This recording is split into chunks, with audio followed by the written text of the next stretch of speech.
귀하신 하나님의 말씀은 사무엘하 6장 1절부터 7절입니다. 지난 시간에 예루살렘은 난공불락의 성이라고 말씀드렸습니다. 여부수 족속이 무려 1000년 기간이나 예루살렘에 살았습니다. 예루살렘은 천혜의 요새입니다. 예루살렘 동쪽에는 기드론 골짜기, 예루살렘 서쪽에는 흰놈 골짜기, 또 예루살렘 남쪽에는 시온산이 있고요. 예루살렘 동쪽에는 감람산이 있습니다.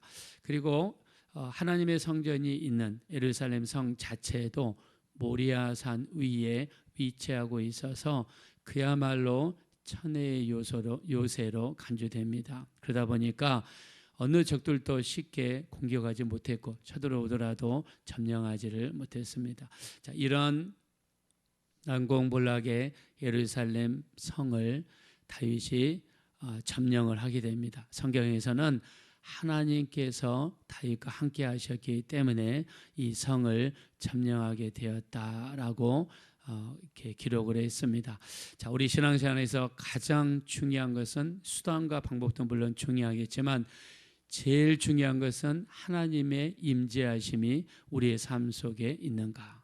우리가 예수님의 보혈을 힘입어 거룩하게 되고 하나님의 임재하심이 우리 삶 속에 강하게 나타난다면 어떤 난공불락의 문제라 할지라도 우리 앞에서 물러가게 될 줄로 믿습니다.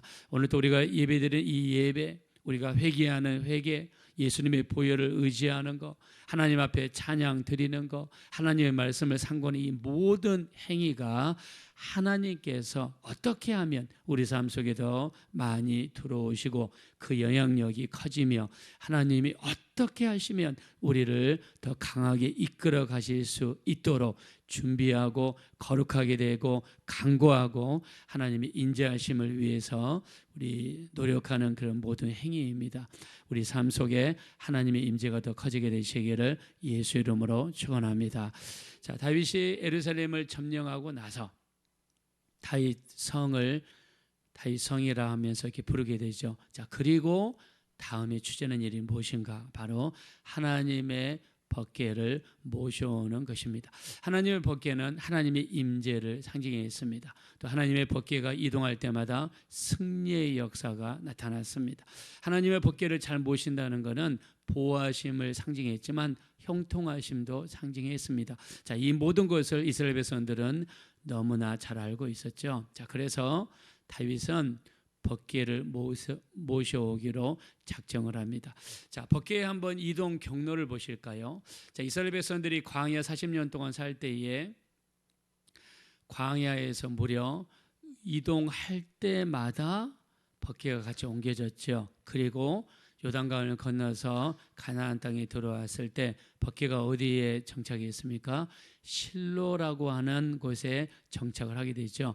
실로라는 하는 곳에 하나님의 법궤가 있었고 그 법궤를 맡은 제사장이 엘리 제사장이었죠. 그러나 엘리 제사장은 영감이 없는 제사장입니다. 또 그 아들들도 제사장들이었죠. 홈니와 비나스가 있는데 이들은 하나님을 알지 못하더라. 그리고 하나님의 제사를 멸시하였더라. 그래서 하나님께서 말씀하시죠. 사무엘상 2장 30절에 나를 존중히 여기는 자를 내가 존중히 여기고 나를 멸시하는 자를 내가 경멸하리라. 이 말씀은요, 홈니와 비느하스 제사장들에게 하신 말씀입니다. 하나님의 제사를 무시하고 하나님께 먼저 드려야 될 제물을 하나님께 드리기 전에 중간에서 갈취해서 자기들의 사리사욕을 채웠던 이런 제사장들, 바로 홈니와 비느하스죠.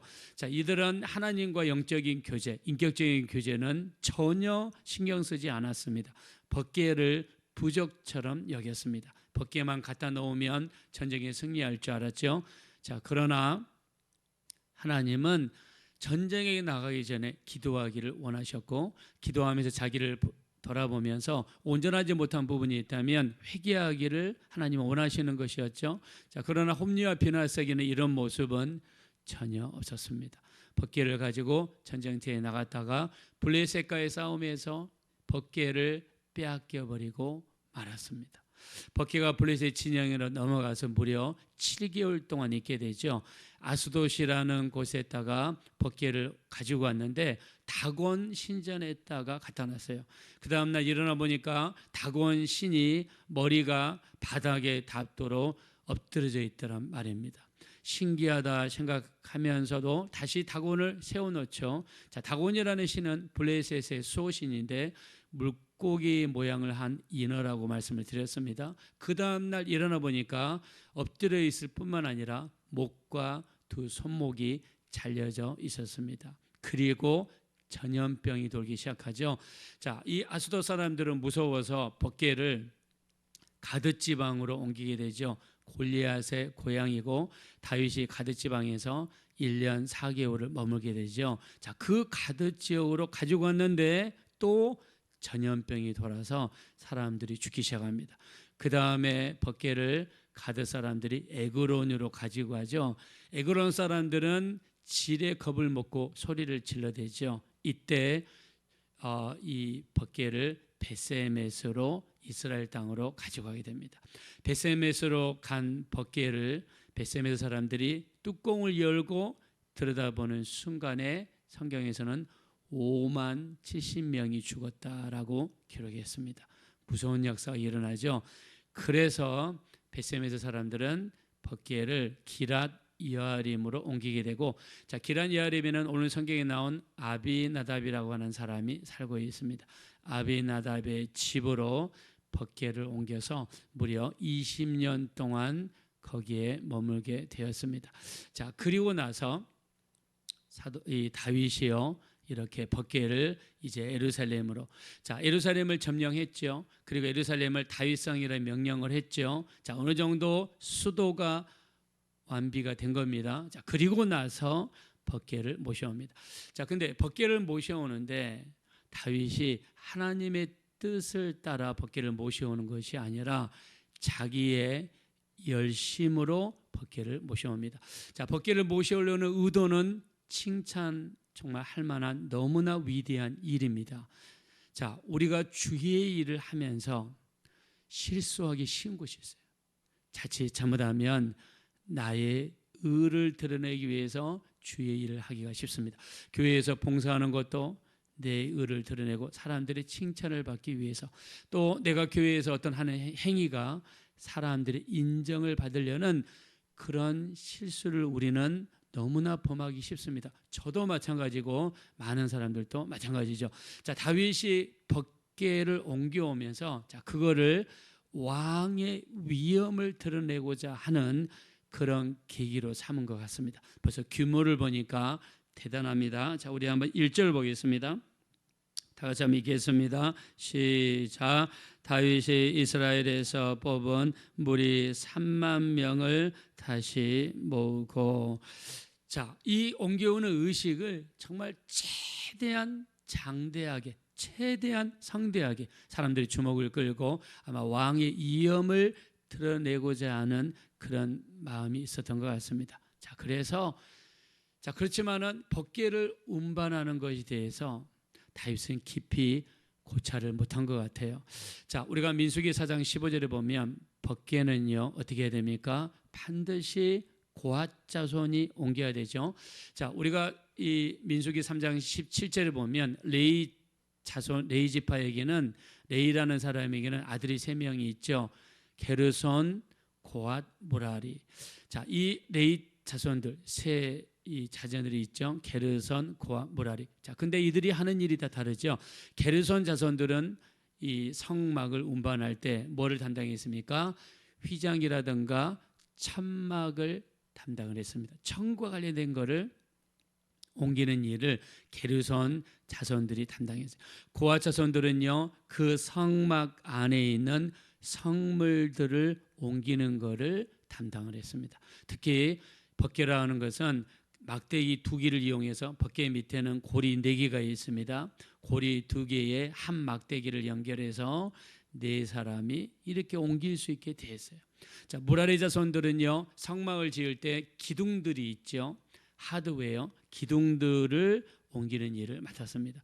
자, 그래서 민수기 3장에는요 각 자손들이 맡은 일이 분명하게 나와 있습니다.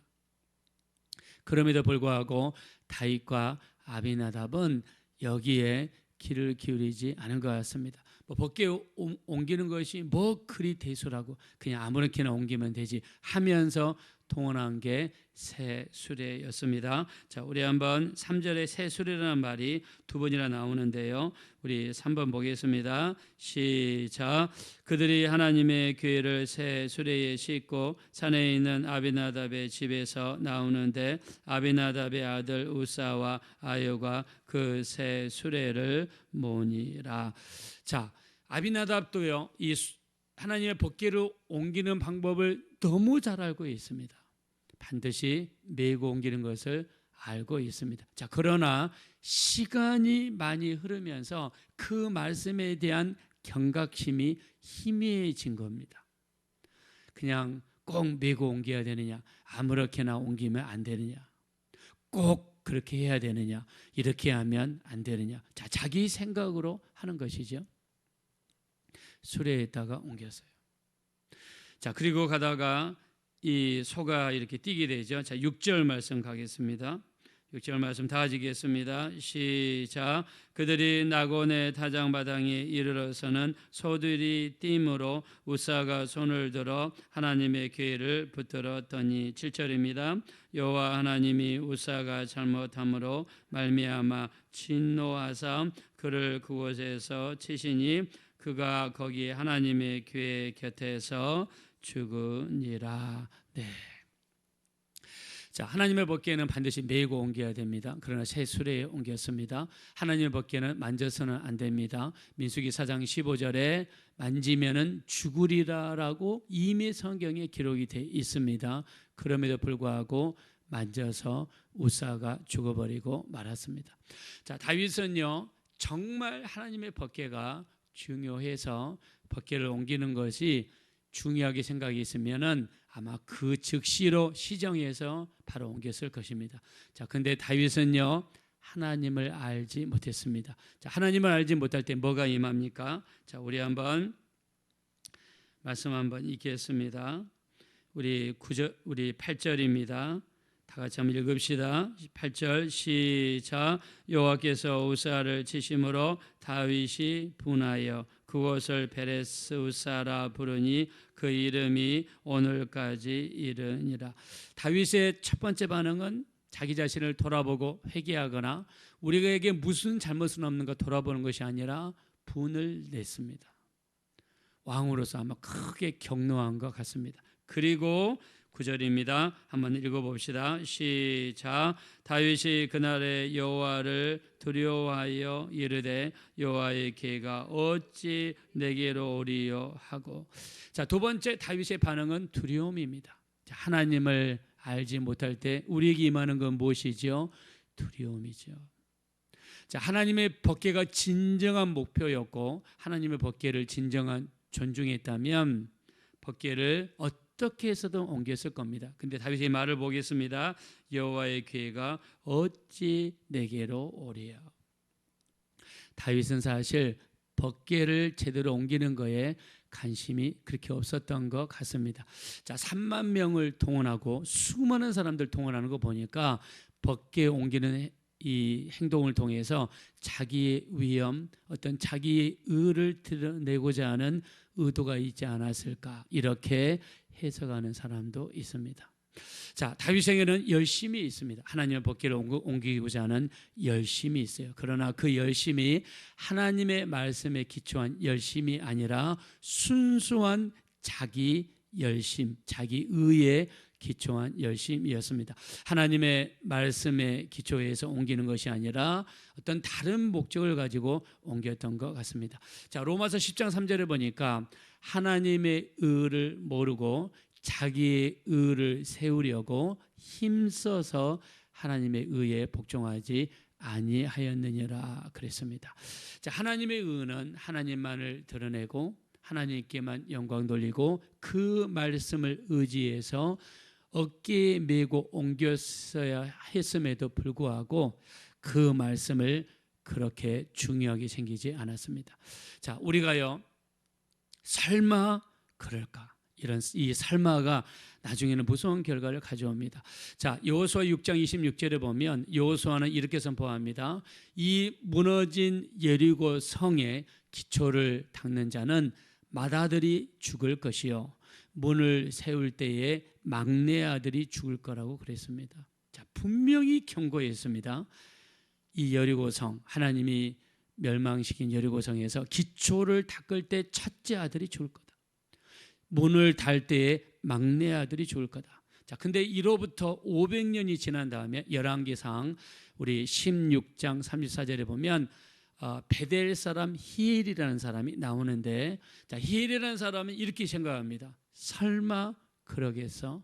하고 나서 여리고성이 기초를 닦을 때 첫째 아들이 죽었어요. 첫째 아들이 죽으면은 그때 깨달아야 되겠죠. 깨닫지 못합니다. 문을 달 때에 막내 아들이 죽었습니다. 자, 우리 신앙생활에서 간과하기 쉬운 것은 설마 그럴까? 정말 하나님이 이대로 집행하실까? 에이, 우리에게 어떤 경고를 주시기 위한 말씀이겠지. 여러분, 이렇게 생각하기 쉽습니다. 근데 저는 이렇게 생각합니다.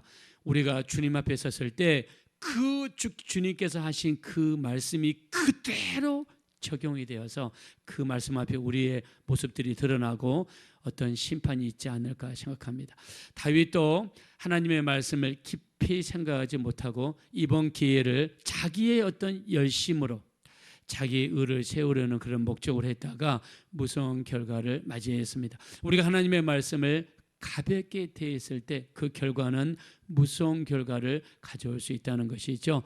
우리 삶 속에서 다시 한번 말씀을 대하는 우리의 모습을 한번 돌아보시고 하나님의 말씀을 가볍게 열 것이 아니라 정말 깊이 있게 상고하셔서 하나님의 말씀 하나라도 순종할 수 있는 우리 아름다운 모습들이 이루어지게 되시기를 예수님의 이름으로 축원드립니다. 이 시간 기도하실 때 하나님의 말씀을 가볍게 여기지 않게 해주시고 법궤를 운반하는 것이 무슨 그리 대수냐, 수레에 실든지 어깨에 매든지 이렇게 생각할 수 있습니다. 사사기 시대에는 많은 사람들이 자기의 소견에 옳은 대로 행했다고 했습니다. 우리 신앙생활은 우리 소견을 따라 하는 것이 아니라 전능하신 하나님의 말씀, 성경대로 하는 것입니다. 말씀을 더욱더 중하게 여기게 도와주시고 우리의 의견을 따라 하나님을 섬기는 것이 아니라 말씀대로 순종하며 살아갈 수 있는 하나님의 뜻대로 하나님을 섬길 수 있는 우리가 되게 해달라고 합심으로 간절히 기도하겠습니다.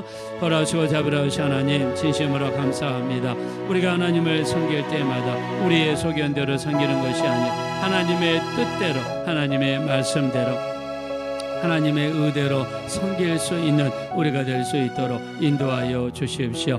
우리가 설마 하나님께서 이렇게 하실까? 설마 하나님께서 그렇게 하실까? 우리가 이렇게 했다가 오늘 성경의 말씀처럼 웃사라는 사람이 죽어버리고 말았습니다. 말씀이 주어졌음에도 불구하고 중요하게 여기지 아니하였고 또 하나님 말씀을 가볍게 여긴 그 결과가 얼마나 무서운 것을 보았습니다. 우리도 하나님의 말씀을 함부로 가볍게 여기지 않게 도와주시고 참으로 중하게 힘을 다하여 섬길 수 있는 우리가 될 수 있도록 인도하여 주시옵소서. 우리 하나님의 말씀대로 우리 참으로 하나님의 뜻대로 순종할 수 있는 우리가 되도록 인도하여 주시옵소서.